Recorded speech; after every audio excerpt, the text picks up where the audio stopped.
Welcome back to the Real News Network. I'm Paul Jay in Washington, and now joining us from Peshawar, Pakistan is Rahimullah Yusufzai. He's a leading Pakistani journalist and senior editor and bureau chief for the News International in Peshawar.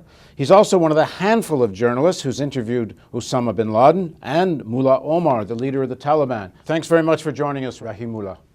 Thank you. So as I said, you're one of the very few people that have interviewed bin Laden and Mullah Omar.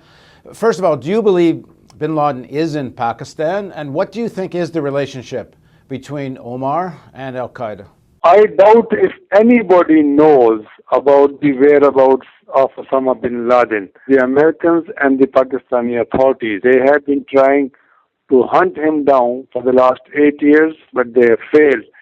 I think he is alive, and I believe he is in the region, the Pakistan-Afghanistan border areas. He could be anywhere. It's a long border, almost 2,500 kilometers, so we don't really know. Every effort has been made. So much money has been spent. There has been the use of technology, human intelligence. Hundreds of informers have been hired by the Americans. But even now, nobody knows about his whereabouts. All we know and all that is being said is speculation. What year did you interview bin Laden and when did you interview Omar? When was the last time you saw them?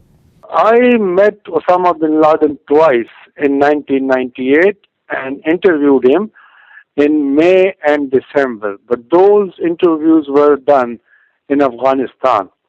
And I met the Taliban leader Mullah Omar the first time in March 95 when the Taliban movement had just been launched.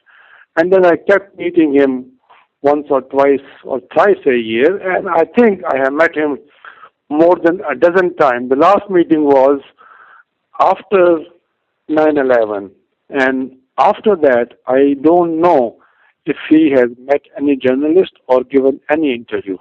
Now, what is your understanding of the relationship between Omar, bin Laden, and Al-Qaeda? The relationship, I think, was very tense. It was never cordial. And I am surprised so many people believe that Al-Qaeda was ruling Afghanistan, that the Taliban were actually beholden to Al-Qaeda. That's wrong, actually. Taliban were ruling the country and they had given refuge to bin Laden. And he was so much dependent on Taliban that he had to ask Taliban leader Mullah Omar to give me an interview. He could not do it on his own. I think that the relationship was initially not very bad, but even when Taliban first captured Jalalabad in eastern Afghanistan in August 96, Taliban had their reservations and doubts about Osama bin Laden because they thought he was living in an area which was controlled by the Afghan government led by Professor Rabbani and Ahmad Shah Massoud. And Osama bin Laden also had his doubts about Taliban. He thought they were a creation of the US and Pakistan intelligence. But then they held meetings and the doubts were removed and Taliban allowed him to stay in Afghanistan. But I think the Taliban, after the attacks on the US embassies in Kenya and Tanzania, wanted to get rid of Osama bin Laden. They even tried to send him to Chechnya. The Muslim separatists in Chechnya had invited bin Laden to come there and they had promised him security and protection. But there was no way that bin Laden could have gone to Chechnya. It was impossible. That's why he stayed on in Afghanistan and Taliban could not really expel him. So I believe that the relationship was not very cordial at that time, but after the U.S. invasion of Afghanistan and after 9/11 incident, Taliban and Al-Qaeda and Mullah Omar and bin Laden, I think, have become much closer now. Now they are fighting the same enemy. Now they are sacrificing their lives together. And that's why I think the relationship between them is now much stronger than the past. So when the United States says the reason they're in Afghanistan is to fight Al-Qaeda and that you can't separate the Taliban from Al-Qaeda, that it's one and the same. Of course, they say that one day and then another day they're talking about negotiations with the Taliban. What do you think is the truth of this? The U.S. came to this region, invaded Afghanistan to destroy Al-Qaeda. The allegation was that Al-Qaeda was behind the 9/11 attacks. And they also wanted to punish the Taliban for harboring bin Laden and for refusing to hand him over to the U.S. The Taliban were removed from power and they were defeated, but they have now staged a comeback. They are now much stronger than at that time. The Al-Qaeda has suffered losses. They are on the run. Their strength has been depleted. The U.S. advisor to President Obama on security affairs, General James Jones, was saying there are less than 100 Al-Qaeda fighters now in Afghanistan. And I think the number of Al-Qaeda members in Pakistan would not be more than 200. And to kill them, capture them, destroy them, the Americans are sending more troops. They would have more than 100,000 soldiers in Afghanistan by this summer, and then they have their NATO allies.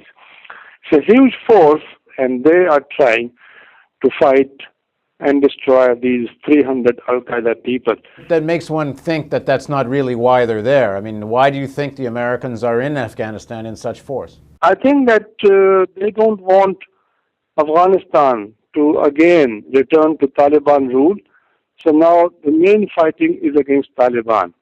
They don't want Al-Qaeda to again entrench itself in Afghanistan. These are the declared reasons, but do you buy that these are the reasons? Or do you think if the Taliban does negotiate some power deal in Afghanistan or even takes over sections of Afghanistan, does that necessarily lead to Al-Qaeda's presence there? No, I think Taliban this time would be very careful. They actually would be willing to make a deal. They would say that we have no intentions to become active outside Afghanistan and don't allow Afghanistan soil to be used against any other countries. Even if they allow bin Laden and Al-Qaeda to stay there, that would be conditional. But I think the Americans have been talking about a deal with Taliban. But this offer of talks is conditional. They say that those Taliban who lay down their arms, not those who are irreconcilable. So those are the American conditions. I think that Americans are building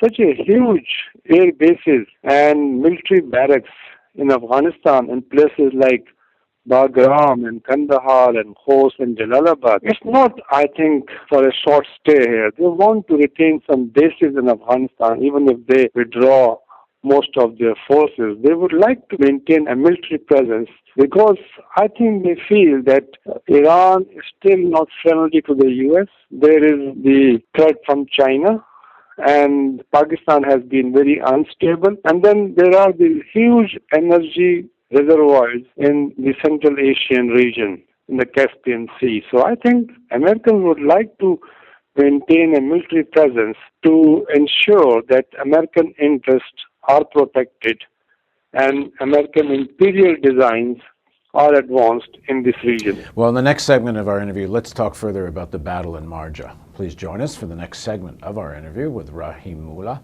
on the Real News Network.